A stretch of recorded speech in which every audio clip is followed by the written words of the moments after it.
ഇപ്പോൾ ഈ പ്രദേശത്ത് മൊത്തം ഭാരത് റൈസ് എന്ന് പറഞ്ഞിട്ടൊരു അരി വിതരണം ചെയ്യുന്നുണ്ട്. അപ്പോൾ ഞാൻ എൻ്റെ അമ്മയും കൂടിയിട്ട് കഴിഞ്ഞ ദിവസം റേഷൻ കടയിൽ നിന്ന് മേടിച്ച അരി വെച്ച് നോക്കുമ്പോൾ ഈ റേഷൻ കടയിൽ വന്ന അരി തന്നെയാണ് ഇവർ സ്റ്റിക്കർ മാറ്റിയും കവർ മാറ്റിയും ഈ വിതരണം ചെയ്തുകൊണ്ടിരിക്കുന്നത്. അത് ഈ പോകുന്ന പ്രദേശത്ത് കുട്ടളൂർ അമ്പലത്തിലൊക്കെ ഇന്നലെ വിതരണം ചെയ്തിട്ടുണ്ട്. നവമാധ്യമങ്ങൾ കണ്ടപ്പോൾ ആകെ അവിടെ കൊടുത്തുള്ളത് 20 പേർക്ക് 10 പേർക്കാണ് ഈ അരി വിറ്റിട്ടുള്ളൂ.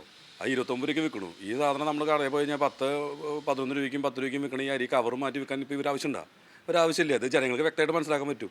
ഇവിടെ വളരെയധികം അഴിമതി ചെയ്തിട്ട് ഈ പുകമറ ഉണ്ടാക്കി സുരേഷ് ഗോപിനെ ജയിപ്പിക്കാൻ വേണ്ടി ഈ അമ്പലവാസികളായിട്ടുള്ള ആളുകളുടെ വീട്ടിൽ പോയിട്ട് ഇവർ വിൽക്കുള്ളൂ. ഈ ഭാഗത്ത് ഒരുപാട് ഫ്ലാറ്റുള്ള ഏരിയയാണ് ഈ പോകുന്ന പ്രദേശത്ത്. നമ്മളെ റേഷൻ കടയിൽ ഒരുപാട് കുടിലുകൾ താമസിക്കുന്ന എത്ര പേരുണ്ട്, താമസിക്കുന്ന എത്ര കോളനികളുണ്ട്. അവിടെ നിന്ന് ഇതുകൊണ്ട് കൊടുക്കാത്ത അവർക്ക് ആവശ്യം ഹിന്ദുപരമായിട്ടുള്ള ആളുകളെ വികാരം ചൂഷണം ചെയ്തുകൊണ്ട് വോട്ട് പിടിക്കാൻ വേണ്ടി മാത്രം ഈ പറ്റിക്കാണ്. ഈ മേടിച്ച അരി കൊണ്ടിട്ട് വീട്ടിൽ കൊണ്ട് റേഷൻ കടന്ന് മേടിച്ച അരി വെച്ച് നോക്കിയാൽ ജനങ്ങൾക്ക് മനസ്സിലാക്കും ഇത് ഏത് അരിയാന്നുള്ളത്. കേരള ഗവൺമെൻറ് കൊടുക്കുന്ന അരി തന്നെയാണ് ഇവർ കവർ മാറ്റി ഇറക്കണത്. ഇത് സ്വാഭാവികമായിട്ടും പറ്റിക്കൽ തന്നെയാണെന്നുള്ളത് പൊതുവെ എല്ലാവർക്കും അറിയാം. കുറച്ച് നാൾ കഴിഞ്ഞ് ജനങ്ങൾ മൊത്തം ഇത് തിരിച്ചറിയുകയും ചെയ്യും. ഈ റേഷനരി തന്നെയാണ് 29 രൂപയ്ക്ക് ഇപ്പോൾ ഭാരത് അരി എന്ന് പറഞ്ഞിട്ട് കൊടുത്തുകൊണ്ടിരിക്കുന്നത്.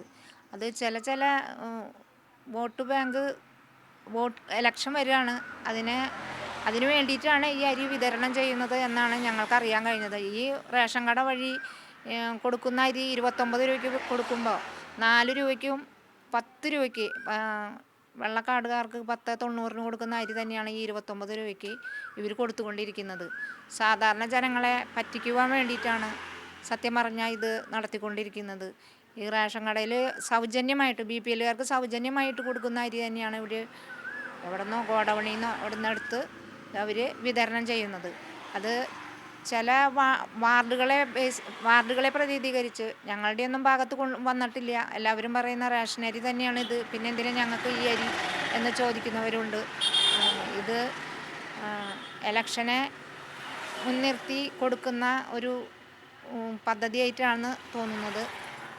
അതുകൊണ്ട് ജനങ്ങൾ റേഷൻ കടയിൽ വന്നാൽ സുതാര്യമായിട്ടിപ്പോൾ അരി കിട്ടുന്നുണ്ട്. അതുകൊണ്ട് അവർ ഈ അരി ചിലവരൊന്നും വാങ്ങുന്നില്ല എന്നാണ് അറിയാൻ കഴിഞ്ഞത്.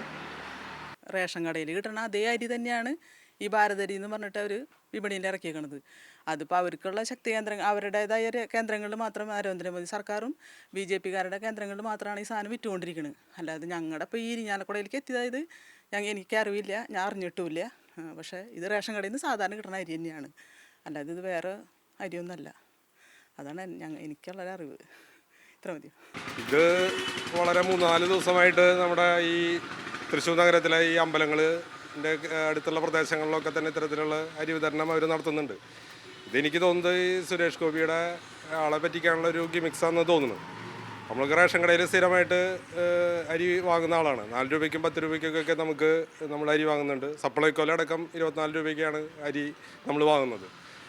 അവിടെയൊക്കെ തന്നെ കിട്ടുന്ന തരം അരി തന്നെയാണ് ഇവിടെ ഇത് 29 രൂപ എന്ന് പറഞ്ഞുകൊണ്ട് വലിയ പ്രചരണം അഴിച്ചിട്ടുകൊണ്ട് കൊടുക്കുന്നതാണ് നമുക്ക് തോന്നുന്നത്. കഴിഞ്ഞ ദിവസം ഞാൻ നമ്മുടെ സുഹൃത്ത് അരി വാങ്ങിയതാണ്. അപ്പോൾ ഇത് ആൾക്കാരെ പറ്റിക്കാനുള്ളൊരു പരിപാടിയായിട്ടാണ് ഇവർ നടത്തുന്നത്. ഇത് എങ്ങനെയാണ് അതിൻ്റെ ഒരു മറ്റേ തൃശ്ശൂർ നഗരത്തിൽ പല കേന്ദ്രങ്ങളും എടുത്തുകൊണ്ട് വലിയ പ്രചരണം അയച്ചിട്ടുകൊണ്ട് നമ്മൾ പല മീഡിയകളിലും സോഷ്യൽ മീഡിയയിലൊക്കെ വല്ലാണ്ട് കാണുന്ന വലിയ പ്രചരണം അയച്ചു വിടുന്നുണ്ട്. ഒരു പറ്റിക്കൽസ് പരിപാടി തന്നെയാണ് അത്.